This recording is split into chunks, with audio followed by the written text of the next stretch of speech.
Hi guys, SP here and welcome to the chat. So, we have decided that we are going to tackle the subject for this series where we're focusing on your next chapter. And one of the perfect people that we can discuss this with is Madam Alana Brathwaite. How are you today? I am good. Good morning. Good morning. So we are here in the lovely botanical garden. So if you hear the kites and whatever else is happening in the background, don't worry about it. That's life. So Alana, I thought you would have been the perfect person for this because we're dealing with the next chapters in life, and you wrote a chapter in a book. Yes. And this chapter in the book was basically based on where you were at that particular point in time in your life and how you were trying to move into your purpose. So let's give the backstory to that. I know the backstory, but obviously our viewers want to know the backstory to Alana Brathwaite and this particular chapter in her life. Okay, the backstory is Yes. divorce. That's the backstory in summary. So I was going through a divorce, and it's a very painful experience. And halfway through the process, I kept asking myself, what is the reason? It has to be something more to this. It has to be something bigger. And after praying and meditating and fasting and all the things you do, it came to me, I have to be in a position to help people. Not just persons going through a divorce, but persons who are struggling with any aspect of their life. People lose loved ones, people go through relationship issues, people have job stress. So it's so many different things that we battle and we face. So that was the beginning of everything. How I ended up in the chapter was after I started my coaching, someone that trained with me put me on to the lady who was spearheading the project for the book. So I went through the interview process and she chose me, the only Caribbean woman chosen at that point in time, Barbados. And not only Barbados, but chapter 1. That is very good. Yes. So the chapter basically is how I got through my divorce and moving on to the next aspect of my life. What happened after the book came out? Can you tell us, the journey there? Where did you go? Who did you talk to? What were you a part of? Okay, after the book came out. Actually, no, let me tell y'all the juicy story before the physical book actually came out. Okay. So we were in COVID and we had so many challenges with the editors and having the book printed. But Carolyn, who spearheaded the project, she was like, we are launching anyway. And being from Barbados, it was like, how are we launching without a physical book? This makes absolutely no sense. But we had the Kindle version on Amazon, full steam ahead. We participated in radio programs. We participated in Zoom meetings, team meetings, any exercise where we had the opportunity to speak to persons, not just females, but males as well, because men are very good at hiding what they go through. So it was a whole process leading up to my actual book launch, which was here. Then I left and I went to Guyana. I spoke in Guyana and I also spoke in New York as well. We also have a billboard in Times Square in New York. So things happening. I'm constantly on Zooms. One of the other ladies in the book, she owns a radio station, WBNZ in Philly. So I do work with them from time to time. And I also work with entities here behind the scenes because the nature of what it is, I cannot put it out there and make it public. So all of that is in my journey. So the thing is that at some point in time, you had dropped this little nugget to me that you are actually working on your own book. I can say that? Yes. I am working on my own book and it's not as easy as I thought it would be. You go to school, you write an essay, you're at university, you have to write essays, you think it's fine. But then, you know, as the ideas come, you change things and you're asking yourself, is this a message that I really want to put out there, or will people understand where I'm coming from? So yes, I'm in the process of writing my own book. I'm hoping by the middle of the year that I would actually be finished, and then I will go through the, you know, the editing and publishing process. Okay. So you were in one book, you're going to do your own book, but I know that a few months back, October I think it was. Yes. You had I don't want to call it a seminar, but a coaching session or 3 coaching sessions where you had a couple other people with you. And can I dare say that was probably the launching pad for another part of Alana? Yes. So tell us about how that started, or the vision behind it, and then actually what happened during the sessions, so that people will get to know you a little bit better. Okay. The conference was called Rediscovering You. I called it a conference. Whatever you want to call it. It was an informative session. It's called Rediscovering You, based from my chapter in the book, which is called Her Story. I came up with the concept because I do one-on-one coaching sessions, and I wanted to do something for groups at that point in time. And I wanted to have it open to the public. So we did open it to the public. We did radio sessions, advertising, and the response was really good. I can't do everything in my own strength. So I had a team. I had 2 other persons come and speak, because each of us gonna have different stories. My story may not resonate with everybody. So something from somebody's story, you know, would have impacted someone. The funny thing is, in between there, my grandmother passed away, and I thought about not doing it because, you know, you're going through your grief. And then, you know, I was like, but now is the time that I should do it, because now I am able to get through what it is I'm going through and be able to share that with folks. And it taught me that sometimes life is going to send you something to derail you and take you away from your focus and your vision. But then you have to push through. And that was the words I kept using to myself. You have to push through. So I pushed through. We had the conference. I still have persons that I'm in contact with. We do sessions. I'm sure Fabian and Sasha have people that are in contact with them. And I am hoping to do the same thing on a larger scale 2024. I'm not going to do 3 one-hour sessions this time. I may do 2 half-day sessions, because, you know, you get feedback, you are part of other things, so you learn and you get to put your program together. So I'm already working on that program for October.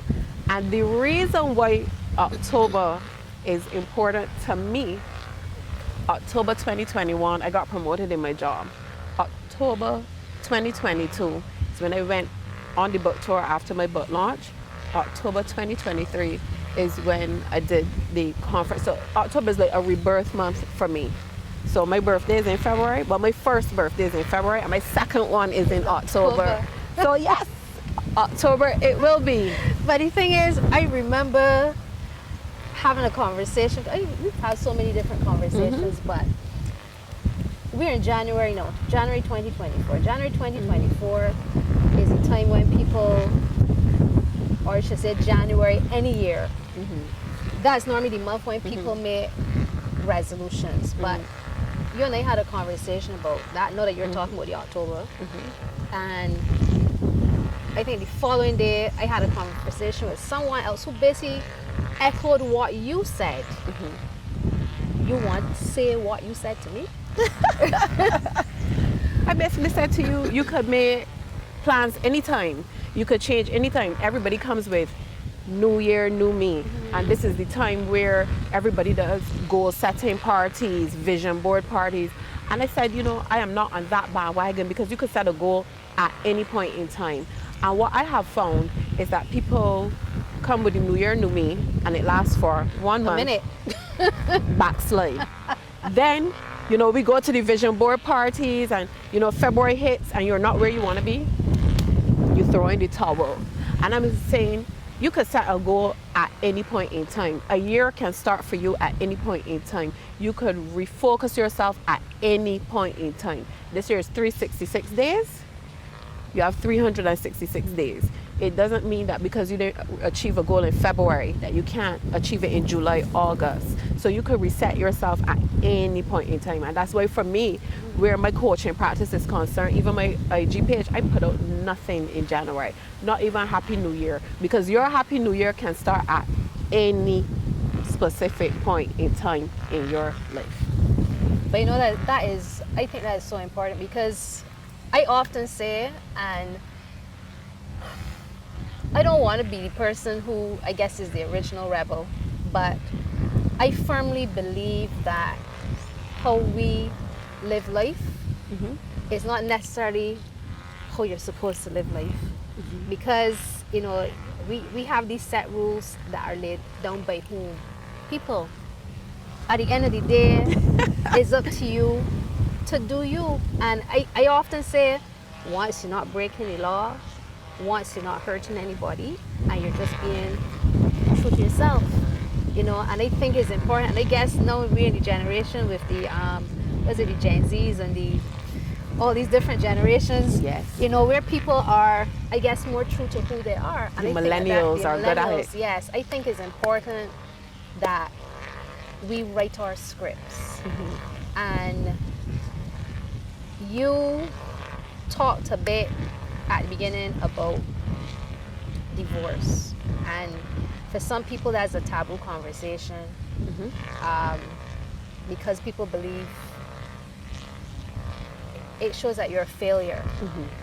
But I want you to just say a bit about Alana the wife, Alana the mother, so that, you know, we can see your vulnerabilities, because you are so put together now and look so strong and so happy and whatever. But yes, you did allude to the fact that, you know, you go through pain and stuff like that. But I want you to share some real stories behind, you know, what you had to do to get here. Because a lot of people might be saying, I hear struggling, I hear things, I can't understand what this woman's saying because I'm not seeing it. And that's the thing. When you can't see it, you don't believe it, or you don't feel that you can get to that point. Okay, guys, this is what happened. The rain came down here in the Botanical Gardens. So we had to pivot, but it was an easy pivot because we didn't have to move too far. So we are going to continue this conversation with Madame Alana.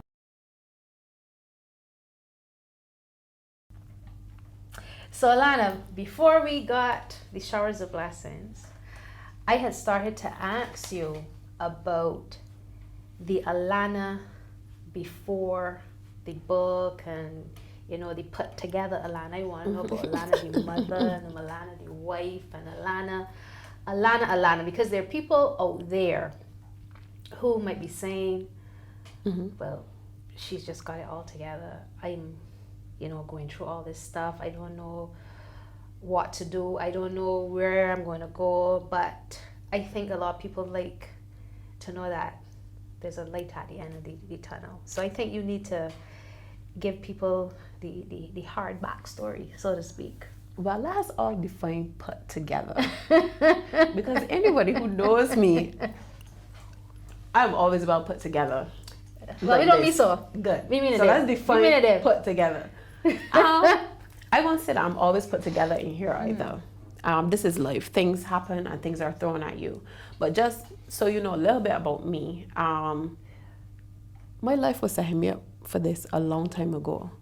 And when I look back at my failures, you know, from school, I did something happened to me. What we call here in Barbados stopping down. You know, when you have to repeat a form because you didn't do as well as you were supposed to.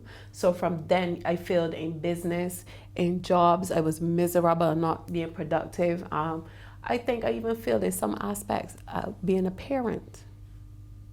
And being a parent, I was a parent first. It teaches you that life does not come with any handbook or rule book. And people have these ideologies of what you're supposed to be as a parent or how it's supposed to be. And it doesn't work out as that. even in my marriage, there are things that I would have failed at. I would have not been always the best wife or the best partner or friend or whatever I was supposed to be. But this is life, and you are supposed to learn and move forward. Like anyone else, I had challenges. I have traumas from childhood. I have traumas from adulthood, and to be as close to put together as you think I am, I had to do a lot of therapy, a lot of anger management, because especially in my marriage, when things didn't go my way and the marriage didn't work out, I became very angry, very bitter, very resentful. And that's something, that I really had to work on, and I still continuously work on it so that I could become a better version of myself each and every day. Parenting,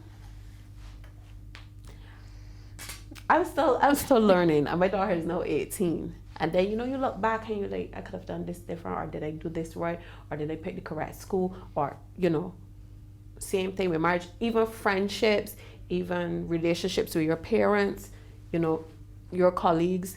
So it's not just one facet of your life where it comes together to make you who you are. It takes a lot of work, a lot of drive. And I usually say we only have 5 minutes to moan about a situation. We only have 5 minutes, then you gotta push through. Like, we just had to push through. The rain came, and that's a good analogy, because in life, when it is sunshiny, the rains will come. And not just rains, thunderstorms, Murphy's Law. Life will be lifey sometimes. So it took me a while to get here. And there's still things that I have to work on. And one of the things as well is working with my clients, because they come with situations that I myself were never faced with. Mm-hmm. So then I have to think, well, how do I help this person? And in helping them, I help myself. So I learn a little bit about myself as well. So Alana is a mixture of good experiences, bad experiences, and the one thing you have to do is be truthful with yourself. A lot of people are in denial. No, that's not me. I'm not like that. Especially in this little island of Barbados. No, it's not like me. Like, yes, it is you. And I had to come to grips with the fact that I was very, very, very angry and bitter. So sometimes you have to look within yourself and see when you are the problem. And that's something a lot of people don't. Nobody ever is wrong. Nobody ever is at fault. No, not me. I am not like that. No. Sometimes you have to look at yourself and realize where you are the problem. And I had to take a good look at myself. I had to do a lot of introspection to see what I did wrong, where I failed, and how I could fail forward to the next chapter of my life. And not only for me, but for the persons that I am ordained to help. So that's me, a little bit of all. But the thing is, you said, I like the life is life in part. I love that. But you said something in there that I know a lot of people in the public struggle with, and that is deciding to go to counseling. Mm-hmm. People figure, let me drink this bottle of wine, let me smoke a little something, to deal with the problems. But I can just wash with the problems for a minute. But you decided to go counseling. Was that a hard decision? No. So what made you decide to do it? 2 things. One, because you do not want advice from your friends. Sometimes advice from your friends, you could either end up in police custody or even in a bigger problem that you started. So you don't want advice from your friends. Not that you have bad friends or anything, but they're going to give you advice from an emotional place, and they're going to tell you what you want to hear, which is not always a good thing. True. And then, you're talking to this person who can give you another insight as to what is happening and help you make better decisions. So it wasn't hard for me. When my doctor initially suggested it and we had the conversation, it was not hard for me. Your GP suggested it? My GP suggested it. You still doing counseling? Yes, I do. Because you're faced with challenges all the time, and then sometimes you think that, okay, you are in a better place, but then you are faced with something that makes you go right back to where you were before. Or it opens up what we call a can of worms or a wound or something. So you think you're healed, but really and truthfully, you're not. You're just feeling better for that moment. And healing takes time. So sometimes it's always better to, get that listening ear, get that support. And a therapist or a counselor is someone who doesn't know you. They might be able to relate to your circumstance professionally, but they don't know you. So then you have to let them know you so they can best help you to help yourself. Because they can't help you. You are the one who has to help yourself. Oh gosh, me inside you getting deep. The thing is, when you were talking about your book, and you did mention about setting up for your marriage and stuff in that book. You want to share anything that the public out there can know, or so that the public can actually start anticipating, I want to read this book that Alana bring out. Anything you want to share there? Because you shared something just now when we were pivoting from the botanical gardens to here. When we were sheltering, we had to shelter under a tree so not to get so. It was a tamarind tree. I did not. It's a tamarind tree. Right, okay. Tamarind tree. So you said something that was interesting, and a lot of people in Barbados might be like, well, this woman for real?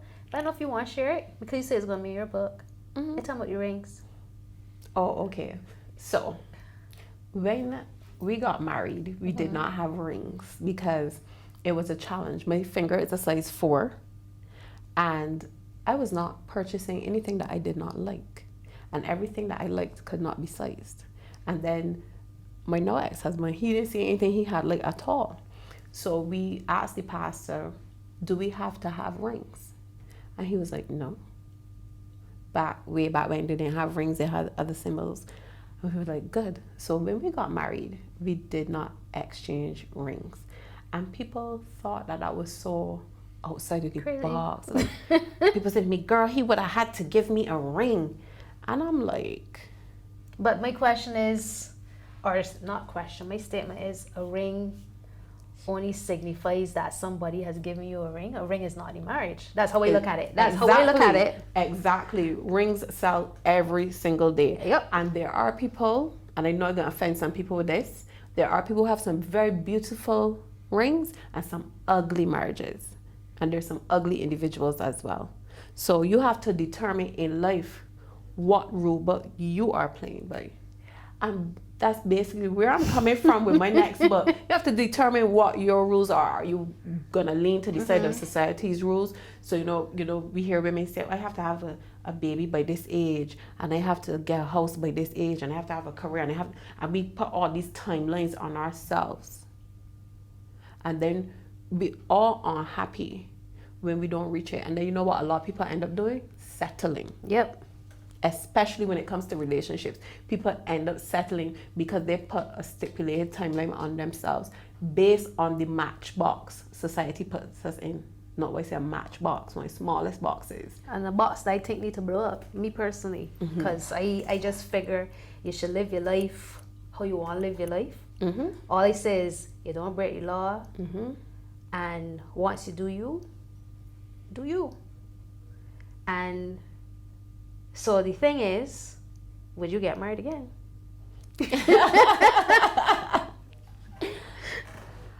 That's a very interesting question. If you asked me that question 2 years ago, I'd be like, no. Okay. Why would I do that? But then you come to the realization that coming through a first marriage, you learn a lot. Coming through divorce, you learn a lot about yourself as an individual and what you need to present in a marriage. Because people think you just turn up and it's be all good, and that you don't need to be something to that other person. So having learned the lessons, once the right situation presents itself, I am open to it. It is not a must, but I am open to it. Okay, cool. All right, well, I got one last question for you, because all of your journeys up to this point, I believe, and then based on your sessions in October, was about rediscovering rediscovering yourself, obviously. So my question to you is, after everything you've been through, in, let me say, 20 words or less, what do you think is your purpose? So you could say, you could use one word, but what do you think is your purpose at this point in? Because I believe that, you know, you go through journeys. The path leads you to this particular destination. You fulfill whatever you need to fulfill, then you move on. So you're on a journey. So your purpose might change in the next 2 years. But what's your purpose now? My purpose now is simply to help people become the best versions of themselves. Full stop.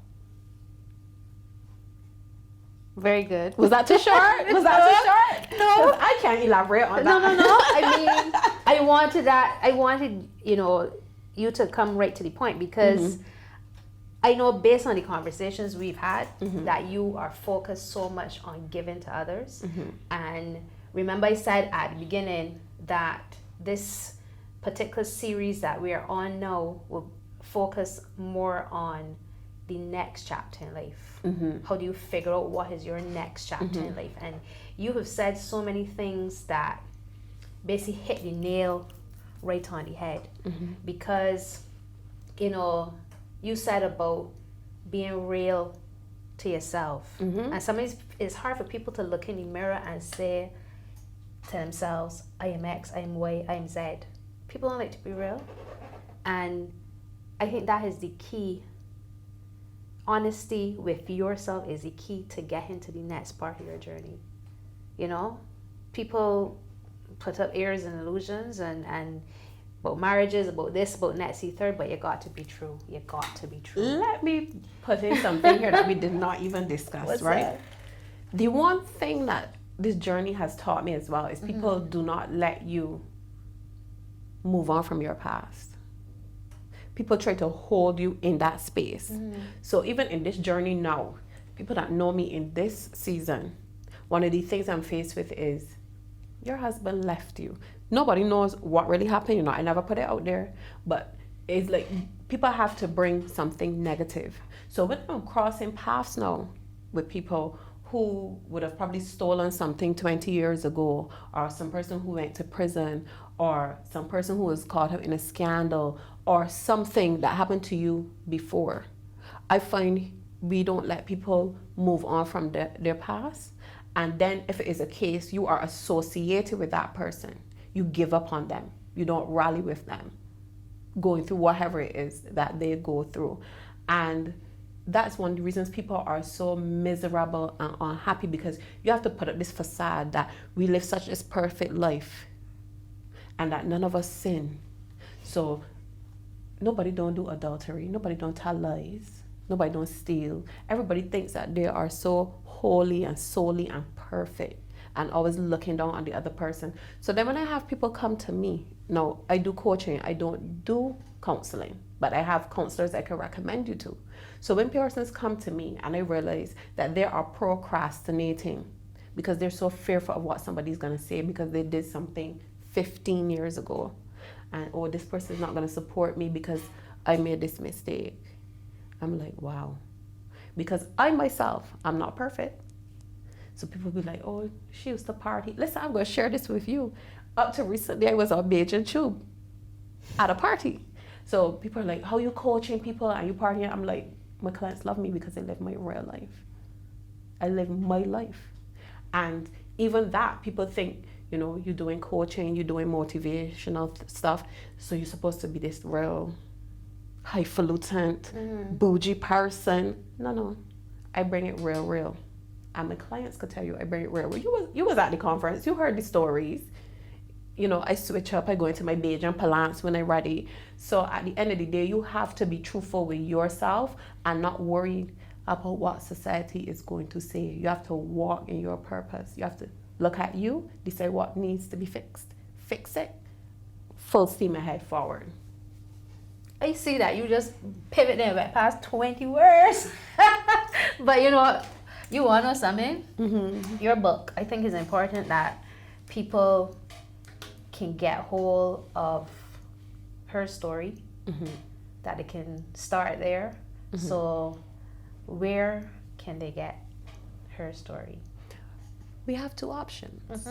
You can reach out to me via my social media, which is inspired by A_B on Instagram.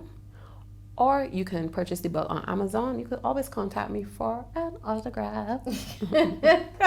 We don't have the book here in any book houses as yet. That was a minor challenge, but we just leave that to the higher power. And there's another book out. You're not in this other book. No, not in part two. But part 2 has another Bajan. Has another Bajan author, Melinda Peters. Okay. And they can get that from you too? They can contact me, or it's on Amazon as well. Okay, cool. So, thank you, Alana. Thank you for having me. This chat was long overdue. It was. But I'm glad, nothing before its time, everything, in God's time and His purpose. And I think having it at the beginning of the year, where we discuss, that you don't have to wait to the beginning to change your life or whatever, was probably the right time to have it, because that's what people know focusing on us. So yes, thank you for having me.